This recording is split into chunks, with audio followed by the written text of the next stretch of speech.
The heart of the cards, the show's way of saying luck sack or top deck, but in terms that give hope to children and flailing adult duelists alike. For real though, the heart of the cards is a concept Grandpa Moto teaches Yugi and Joey, who then preach it to just about everyone whether they want to listen or not.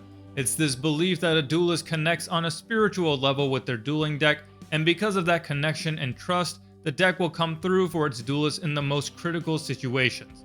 The phrase plays such a critical role that not only is the first episode named Heart of the Cards, there's an entire song for it. Yeah, that happened. The deck that manifests the belief in the heart of the cards is Grandpa Moto's deck, the one that Yugi and the Pharaoh used throughout Duelist Kingdom. This is a deck comprised of a mishmash of different cards that make our childhood playground decks of misfit crumpled cards look like Tier 0. The only reason it works as well as it does is because of this mystical belief that gives Yugi the perfect card for any situation. As such, the premise of the Heart of the Cards archetype is retraining that Duelist Kingdom deck. So in this video, you'll get to see the long-awaited retrains of cards like Beaver Warrior, Mammoth Graveyard, Feral Imp, and more, as well as archetype-specific retrains for popular cards like Dark Magician and Karibo. But beyond just retrains, there are two aspects of this deck that truly manifest the themes of the series. First is the friendship aspect, where every monster in the lineup either works by having another monster on the board, or goes into another monster to take its place. Second is the gimmick of placing cards on top of your deck. As such, you can will whatever card you need to the top for any given situation, and this is how it all works.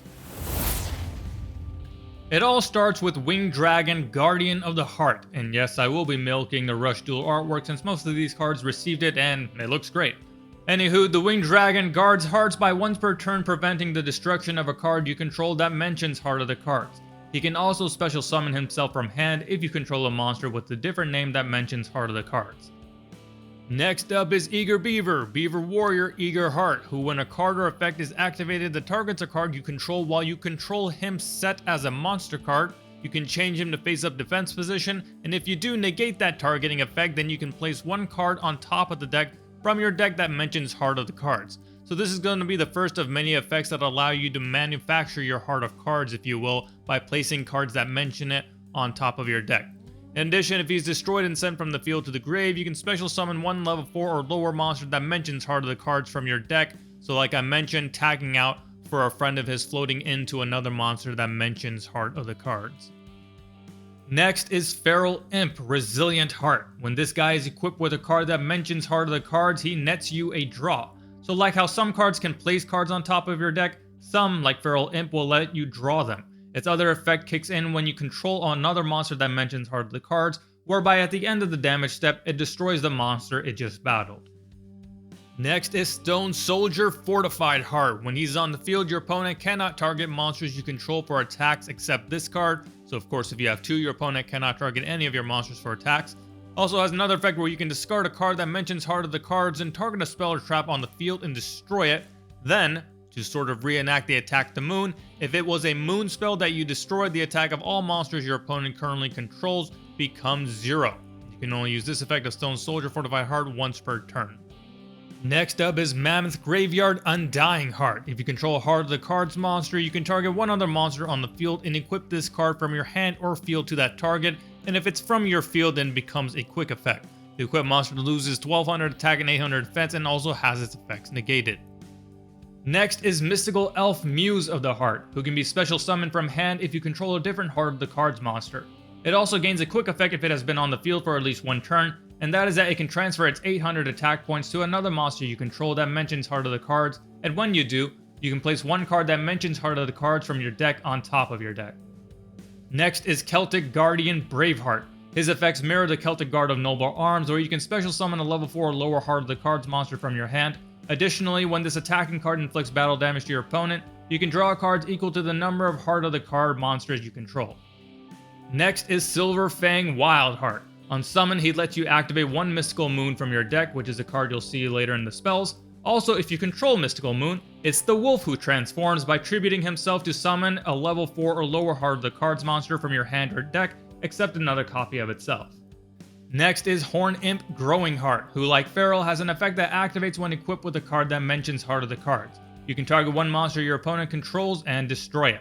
Then immediately after this effect resolves, you can tribute summon one monster that mentions Heart of the Cards, so quite literally growing into one of your bigger guys. Next is Komori Dragonheart. Each time a card is placed on top of your deck, you get to place a heart counter on him, and much like heart counters in other games, anytime a monster of yours would be destroyed by battle, you can remove a heart counter from this guy instead.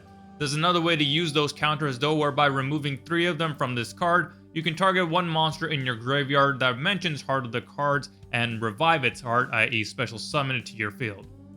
And rounding out the level 4 and lower monsters is Karibo Heart and Soul. Its in-hand effect is when your opponent's monster declares an attack, it allows you to discard itself to place one Heart of the Cards card from your deck on top of it, then negating the attack.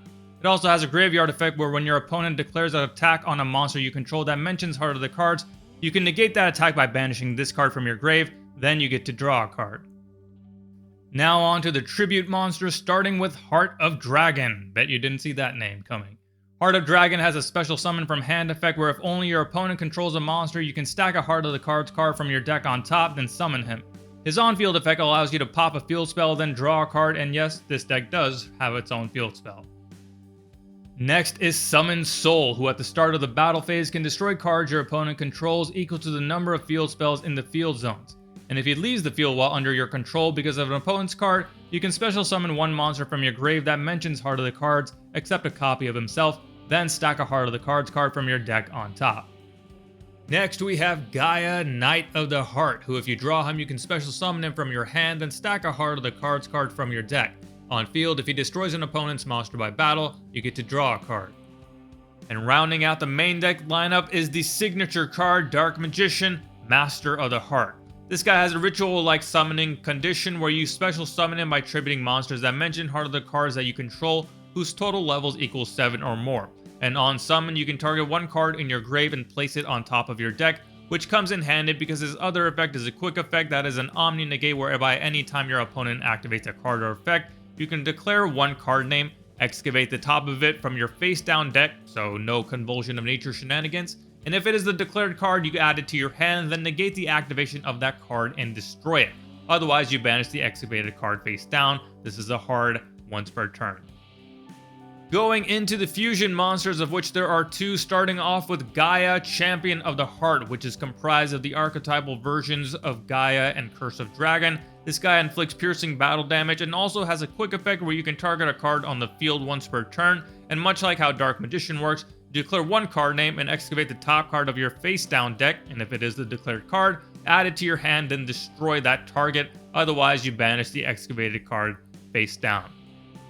And finally, we have the Trojan Mammoth, which is a callback to that crazy moment where Yugi fused his Mammoth Graveyard with Kaiba's Blue Eyes Ultimate. This guy is comprised of any Mammoth Graveyard monster and one special summon monster. So there will be ways for the deck to use your opponent's monsters, but you can use yours here as well. But either way, he is fusion summoned to your opponent's side of the field where he stubbornly sits. And I do emphasize stubborn because he's got a few things going on. First, during each standby phase, its controller takes 800 damage, so typically in this case your opponent. B, he can't be tributed. C, he can't be used as material for the summon of a monster from the extra deck. D, his battle position cannot be changed. And E, the first 2 times he would be destroyed by battle, he is not destroyed. So calling back to that weird Duelist Kingdom gimmicky rule where when Celtic Guardian destroyed one head of the Blue Eyes Ultimate, the other 2 still stood, and this is also a nifty way for you to be able to inflict a lot of damage to your opponent because you can get 3 attacks in, and maybe if you're able to deal, say, 7,200, you can then wait till your opponent's standby phase where itself will inflict the remaining 800 damage. The spell lineup starts off with a card that's been mentioned everywhere, the namesake of the deck, Heart of the Cards. Draw one card and reveal it. If it's a card that mentions Heart of the Cards, you get to keep it, otherwise you banish it face down. Also has a graveyard effect where when you activate the effect of a card that places a card on top of your deck, you can add this card back to your hand, but you can only use one of these effects per turn and only once that turn. Next up are going to be a whole lot of heart-themed retrains, starting with Bonded Hearts, the polymerization of the deck.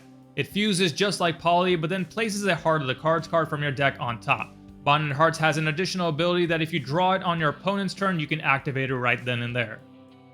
Next is Horn of the Heart, an equipped spell that can only be equipped to a monster that mentions Heart of the Cards.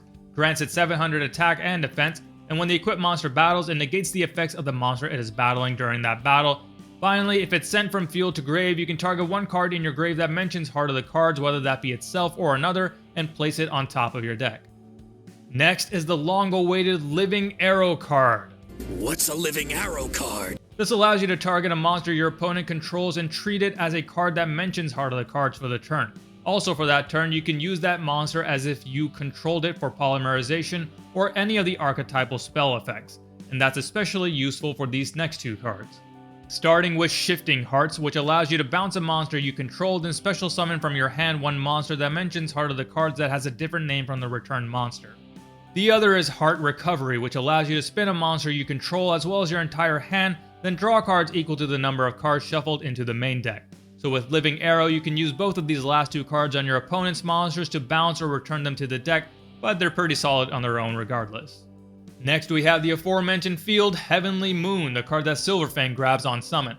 This card grants 300 attack and defense for each of your Heart of the Cards monsters, and on activation you can special summon one level 4 or lower monster that mentions Heart of the Cards from your hand or grave. Finally, if it's destroyed by card effect, and this deck has a couple of ways of doing that, such as attacking the moon with the Soldier of Stone, you can look at the top 3 cards of your deck, then return them in any order. And now we're going to get into some cards that, like Attack the Moon, are meant to reenact some of the craziness of Duelist Kingdom, starting with Mist Attack. So this is going to reenact that scene in Yugi's duel with Weevil. So this one allows you to target a monster you control that mentions Heart of the Cards, and during that turn, when it battles an opponent's monster, you get to destroy that monster at the start of the damage step. Then, if the targeted monster is summoned Soul, or currently equipped with Horn of the Heart, you can inflict damage to your opponent equal to the destroyed monster's attack in the grave. Next, we have the card that reenacts the Infinite Karibo combo, Fur Wall of Defense, that activates when your opponent activates an effect that targets a monster you control that mentions Heart of the Cards. You get to special summon one Karibo monster from your hand or deck, then negate that effect, and if you do, your opponent cannot target cards you control with attacks or effects for the rest of the turn, except your wall of Karibos, i.e. the Karibo monsters you control. Rounding out the spells is Swords of Revealing Hearts, which has an effect that on activation lets you look at the top 3 cards of your deck, add a spell or trap that mentions Heart of the Cards from among them, then return the rest in any order. And if you added a card this way, your opponent can't attack while this card is face up, and this card remains face up for 3 of your opponent's turns. Starting off the trap lineup is another callback to Duelist Kingdom, Attack the Castle. So this card will act as the retrain of Catapult Turtle, in case you were wondering where that went. During the main phase, you contribute one Gaia monster or a monster that mentions Heart of the Cards, and target one face-up spell or trap or one monster in defense position that your opponent controls. Destroy that target, then if the tributed monster was a Gaia monster, destroy all monsters your opponent controls. You can only activate this effect of Attack the Castle once per turn. And finally, we have the retrain of Mirror Force Mirrored Hearts. This functions similar to the Gold Sark Mirror Force, where if your opponent's monster declares an attack or an opponent's monster effect will destroy a card you control, you draw a card and reveal it. And if it mentions Heart of the Cards, you negate that attack or effect, then destroy all monsters your opponent controls. Otherwise, destroy all cards you control. So that does it for the Heart of the Cards archetype. Hope you enjoyed. This is definitely one of the bigger showcases with a total of 29 cards. Of course, you could pack them all into one deck, but this archetype also functions as a quintessential toolbox with an effect for just about any situation, allowing you to build a deck to whatever suits your playstyle. And that does it for Duelist Kingdom. Be sure to like and subscribe as we are now off to Battle City.